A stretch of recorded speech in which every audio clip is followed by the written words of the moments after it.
Olio kangano jja His Excellency Kyagulanyi tugenda kuvunana ekintu eki kimu kulwawo kujja. Twanditegedde tutya nti ono omusajja Uganda kati agifugira ku stand ku kakoka kwafugira. Olunaku olw'eggulo ng'ennaku z'omwezi 3 twabadde tulina okutandika ekintu kye bayita electoral process nga balina okutandika okuregisteringa abavubuka abagenda okwesimbawo ku gundi electoral commission ng'erina okuleeta registration zinene kuba tugenda twolekedde akalulu ka youth councils naye teyakikoze. Okitegera yayingidde BRICS naye akyalemye okuvaayo okunnyonnyola bannayuganda BRICS etegeeza ki yayingizaamu bannayuganda wabula kye yakoze ng'alina okututeerawo bistanti bisobole okutambuzaako ekya BRICS tukyerabire. Okitegera twerabire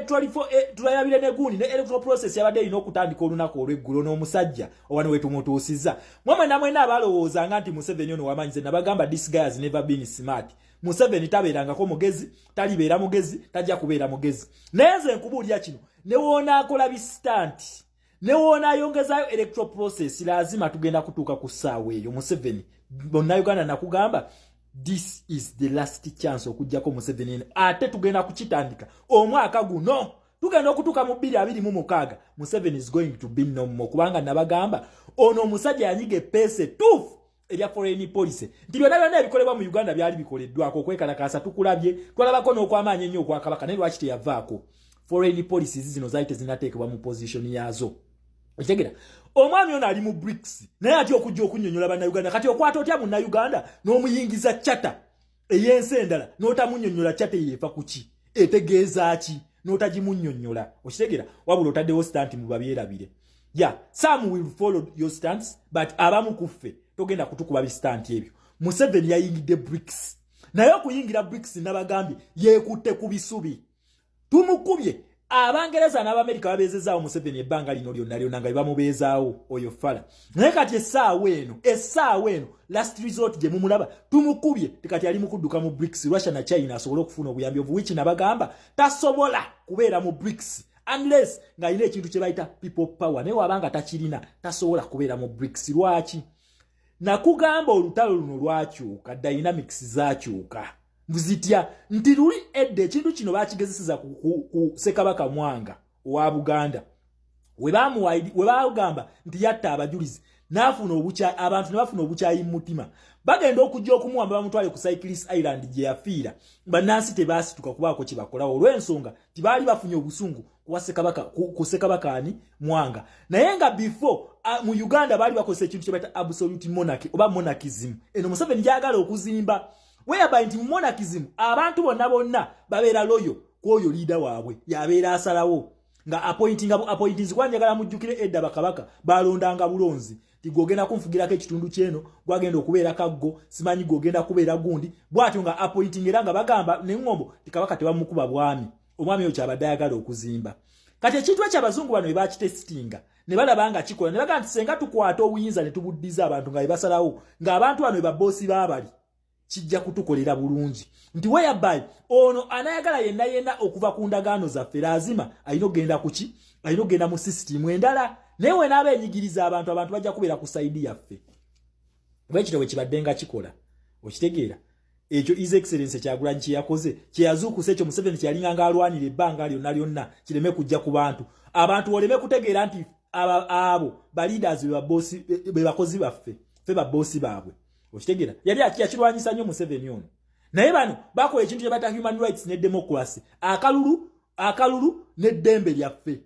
Akalulu kano ze democracy eddembe lyaffe ye human rights. Okitegeera ekintu ekyo eyo system nakugamba yazimbibwa muzungu era Museveni abadde agifunamu ssente empitirivu ennyo oyo fala buli kimu nga mwakifunira. Okitegeera kati paka His Excellency Kyagulanyi we yazze n'amuggyako kimasiki nti bulijjo okola ki weekweka bwekwesi. Essaawa eno tumulaba ali mu panic mode addukira mu Russia kubanga Russia yo tebamugambako Russia ye eri mu communism. Okitegeera essaawa eno Zimbabwe ogiraba kino kyeri mu kufeesinga wano munnayuganda tukkiriza kutuukawo wano munnayuganda tukkiriza kututuusa ku kya Zimbabwe nti leero Zimbabwe currency yaabwe yagwa. Abachina bakugamba abachina emitwalo 8 n'ekitundu giri mu ggwanga lya Zimbabwe bannansi babonaabona. Lwaki? Olwa ekintu Mugabe kye yakola ate era bannansi balinganga tebabifaako munnange nga babiraba bulabi nenga Mugabe ali mu kutwala ensi lero essaawa eno eri mikono egyaba China nti kati bali mu kulwana bapakuka Mnangagwa ayagala kuddayo muki ayagala kuddayo mu Royal Charter oba Commonwealth Charter yagala okuddamu nerengera omuchina kyakola Zimbabwe oyinza ogamba ensi yaba China bano emitwalo 8 n'ekitundu egyaba China yegiri mu byobugagga bya Zimbabwe lwaki Mugabe yebasa abantu bano then ate mu kujoba wa change n'abawa ya kiwani kati essaawa eno leero baagala kubaddeyo mu gundi ya Bungereza naye kati process ekyali mpanvu nyonyo jukira Bungereza ali ya mu blockinga teyamujja mu Commonwealth Charter because this is a Commonwealth state naye ya mu blockinga bu blockinzi nibagamba kati mudirinze nabo nibamusala okitegera kati bwe bamusala kawense yabwe yagwa nibyo bugagga byabwe tebakyabifunamu eyo Museveni gyatutte mu BRICS naye ate leero BRICS tavaayo kunnyonnyola abantu ataddewo bistanti bye byali mu kukola naye Munnayuganda nakugambye this is upon us kubanga eno system abazungu gye bazimba amaanyi bagatuddiza fe bannansi eyo BRICS tetugenda kugibeeramu ne Museveni tasobola gituteekamu lwaki talina maanyi gagituteekamu nakugamba Museveni ekyamulemesezo goba Abamerika abo n'Abangereza bagoba mu Uganda kubanga numbers teziri ku side ye era bitwiti bya Muhoozi bye yakola yali agala ffe bannansi tusituke mutugende tuwanagane n'abazungu bano bafulume yafunemu naye twamulaga tuli ku side ya Amerika oshegera kyovola ambassador yamulema okusitula okumufulumya mu ggwanga lya Uganda nga kati ambassador amugamba fe enkwatagana yafe eriwo wakati wa Amerika ne bannansi ba Uganda oshegera so sina Museveni ate bwekito wekiri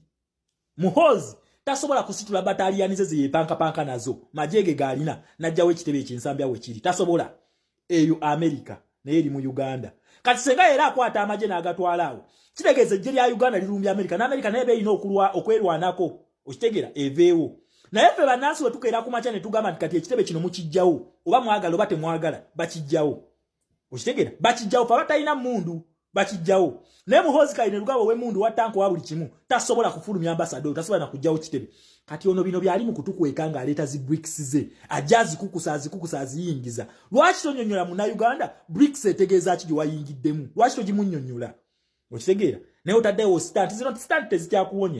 stand tezikyakuwonya kubanga omusajja yakunyiza amapeesa amatuufu ate tolina na numbers mu Uganda nakugambye tugenda kuyingira ekintu kye bayita protestive vote naye ate protestive vote eno nakugambye twetegereze nnyo reforms zibadde zirina okudda electoral process yabadde ina kutandika lunaku lweggulo nga 3 wabula yazongezaayo nga nnaku z'omwezi ameka 2 nayingira ne BRICS nabadde musuubira nti nebbanga lyafunye agenda kufuna time okusomesa mu Uganda BRICS etegeeza ki gye tuyingiddemu wabula aganye ali mu kututeerawo bistanti nabagamba Uganda tesobola kubeera member wa BRICS nga tolina numbers ng'okyali mu Commonwealth Charter ng'okyali mu American Foreign Policy ng'okyali mu UN Charter nga tonnaba zivaamu ezo tosobola kati ffe determining force either okugibeeramu oba okugivaamu oyo Museveni tasobola tuteeka mu BRICS era nakugambye agenda kubeerawo nga dormant partner okitegera naye kokole stanti otya koyongezeyo electoral process era tugenda kugiyingira wetuukira wonna tugenda kugiyingira tugenda kwesimbawo tugenda kuwagira tugenda kuwangula ate ntebe ogenda jitwa kubanga tugenda kusituka to activate human rights nakugambye mu Uganda senga okola twetaaga ebintu bibiri mu Uganda bye weetaaga okukola bibiri ekintu ekisooka mu esimbewo nga kalulu katuuse tukanoonye tukalonde tuwagire buli mwana yenna agenda okujjanga wa people power ng'ategeera ensonga zaffe wa people power ne nupu tutikinge umbrella protestive vote twekalakasize mu boxi ekintu ekyokubiri kye tugenda okukola kino kye kigenda okunkumula Museveni omukono mu kibya senga akwata mu kalulu naddamu n'atuzannyirako these are not usual elections z'abadde akola najjanga yeekyanga ajjewo taamu limiti ajjewo age limiti kubanga ebyo bibye naye kati essaawa eno democracy ffe ekyokwerondera abantu wenjagala akwate bamuwaanawaana akwate waawo okitegera then abagenda tulaga endagaano zonna nzisazizaamu then ffe tuba tuactivating ekintu kye bata human rights batugamba kwedefendinga senga constitution ebeera ekola ki emenyebwa wakyatya kuba sizize okitegera sizize naye kati ali eyo mu ngundi yeebuzaabuza wazanya bistanti bye mukulu emyaka gy'olina sijja stanti Museveni tereera tukuba akalulu n'abantu bo bonna mufulume eggwanga lyaffe period that is the peaceful avenue wobanga toyagala kukuba kalulu ng'oyagala force twagala ogyewo njagala oleeta reforms oziteeke ku mmeeza otuggyeko eddembe lyaffe ery'okulonda oba kakwate ku luno okabbe bakuwaanawaana tulabe Okitegeera nabagamba ono kyali tabeerangako smart just bana babadde nga bamuwakanya babadde bamuzanyisa buzanyisa amapeesa bagatyanga kifuula nnenge so